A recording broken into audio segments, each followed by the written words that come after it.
Shalom semuanya, puji Tuhan kita kembali berjumpa lagi dalam Renungan Malam tanggal 4 Maret 2024. Ini adalah hari Senin, hari yang bagi beberapa orang sangat sulit sekali dilakukan karena setelah 2 hari libur di weekend, kita mungkin agak malas dan bosan menjalani rutinitas kita. Tapi sadarkah kita bahwa tidak semua orang bisa masuk ke hari Senin ini karena mereka mungkin sudah meninggal dunia mungkin hari kemarin, saudara, karena setiap hari ada orang yang meninggal dunia. Bahkan ada orang yang mungkin harus spend time hari ini di rumah sakit, di nursing home, dan di banyak-banyak tempat yang tidak kita miliki sekarang. Kalau kita siap untuk berbaring di tempat tidur yang Tuhan berikan, itu semua anugerah Tuhan, dan selalu bersyukur, jangan bersungut-sungut dengan apa yang kurang baik yang terjadi dalam hidup kita. Dan dalam renungan malam pada hari ini, kita akan kembali fokus kepada Tuhan Yesus yang sudah menyelamatkan kita. Kita akan membaca dalam Filipi 2 ayat 5 dalam renungan malam ini yang berbunyi demikian. Hendaklah kamu dalam hidupmu bersama menaruh pikiran dan perasaan yang terdapat juga dalam Kristus Yesus. Saudara, ayat ini ada dalam ayat yang dalam istilah teologi dikenal dengan kenosis, atau di mana Tuhan Yesus mengosongkan diri menjadi sama seperti manusia, seperti kita di dalam daging, hanya tidak berdosa. Apa yang dimaksud dengan pikiran dan perasaan Kristus? Karena ini yang akan menjadi hal yang harus kita ikuti. Kalau kita mau menyenangkan Tuhan, tentunya kita harus tahu pikiran dan perasaan Kristus. Kalau kita mau tahu pikiran dan perasaan Kristus, kita harus move on kepada ayat selanjutnya. Di dalam ayat 6 dikatakan yang walaupun dalam rupa Allah, tidak menganggap kesetaraan dengan Allah itu sebagai milik yang harus dipertahankan, melainkan telah mengosongkan dirinya dan mengambil rupa seorang hamba dan menjadi sama dengan manusia. Ternyata pikiran dan perasaan Kristus itu adalah pikiran yang tidak sombong dan rela menanggalkan segala kemuliaan yang ia miliki untuk menjadi manusia sama seperti kita. Bahkan dalam ayat ini dikatakan mengambil rupa seorang hamba. Hamba di sini dalam bahasa aslinya adalah doulos yang kita sudah tahu, yang artinya budak sebenarnya.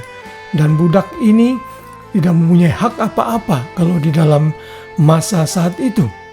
Dan Tuhan Yesus menanggalkan seluruh haknya untuk menuruti apa yang Bapa kehendaki.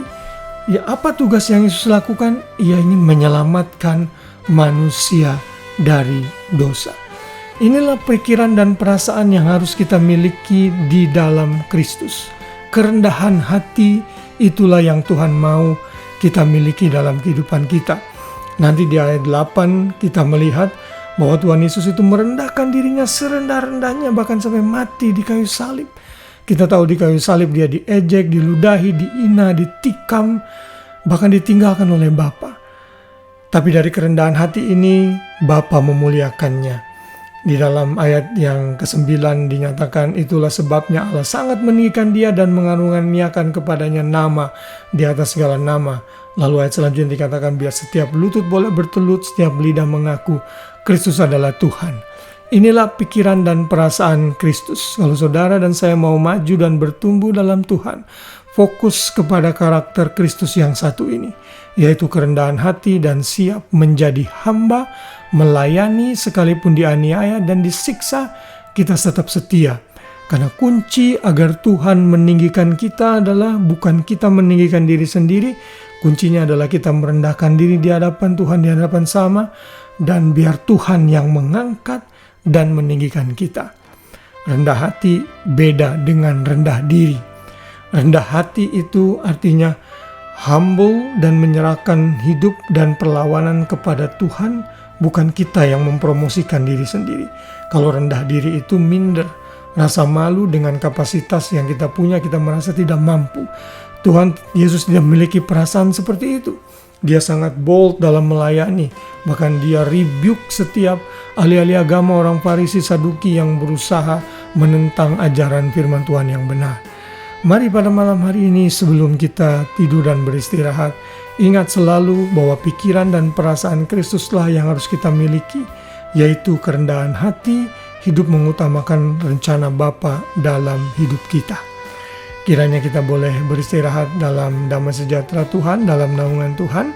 Ingat selalu Tuhan Immanuel itu tidak pernah meninggalkan kita. Dia tidak pernah terlelap dan tidak pernah tertidur.